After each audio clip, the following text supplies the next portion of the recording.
Welcome to this explainer. Today we're putting on our sociology scholar hats and diving into the feminization of poverty. We're not going to look at this as some collection of personal failures, but rather as a deeply embedded institutional crisis, one that's heavily shaped by the intersection of gender, race, and parental status. Here's our quick roadmap for today. We'll define the feminization of poverty, unpack the policies built on harmful tropes, explore the concept of motherwork, ground ourselves in the hard data, and finally, talk about dismantling these institutional biases. Let's get right into it. Section 1. The feminization of poverty. So, what exactly is the feminization of poverty?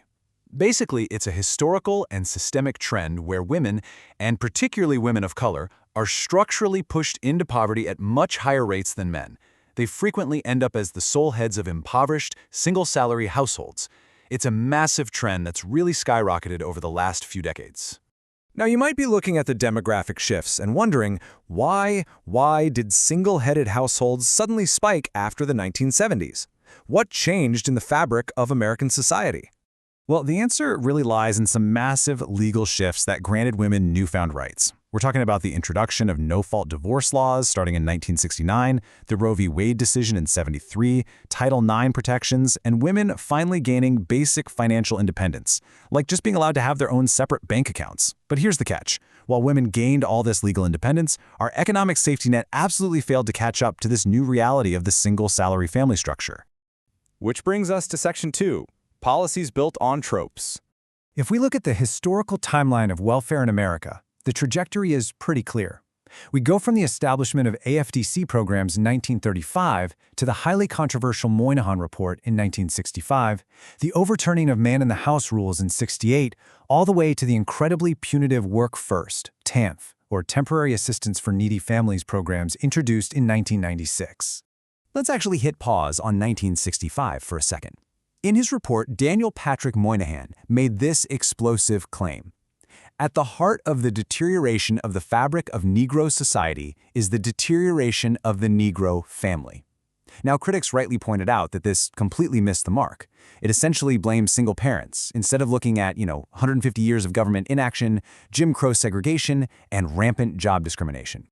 This creates a huge tension in sociology and policymaking. Think of it like looking through two completely different lenses. Do we analyze poverty through structural barriers, like urbanization, a lack of jobs, and historical segregation? Or do we use a cultural analysis that heavily scrutinizes family dynamics and individual choices? Unfortunately, public policy leaned heavily into the cultural blame game. Entire systems were built on harmful tropes like the sensationalized welfare queen. States actually enforced these incredibly invasive man-in-the-house rules that ruthlessly surveilled women's romantic lives, threatening to cut benefits if a man was even present. And then, the shift to TANF in '96 cemented this all-they-need-is-work theory, which totally demonized single mothers and shifted the focus to forcing individual labor instead of actually fixing a broken economic policy. Moving on to Section 3, the concept of motherwork.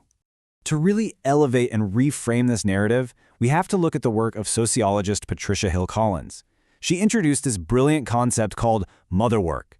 She argues that for women of color, reproductive labor isn't just some private domestic duty.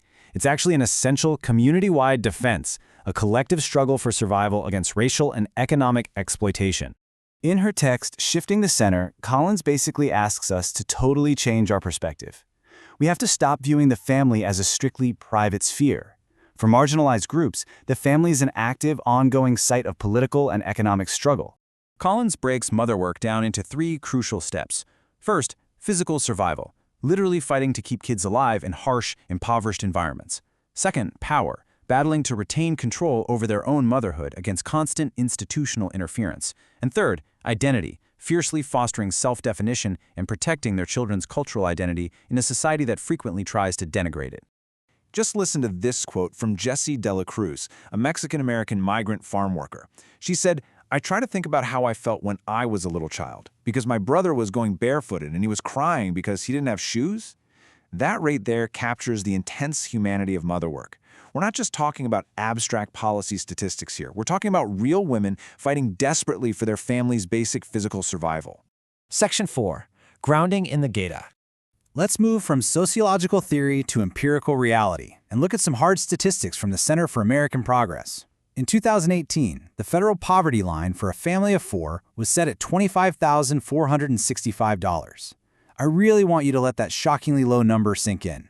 Because that metric, it is fundamentally flawed. It's a narrow, completely outdated measurement that might account for a basic food budget, but it totally ignores the crushing modern costs of childcare, transportation, housing, and the massive burden of medical debt.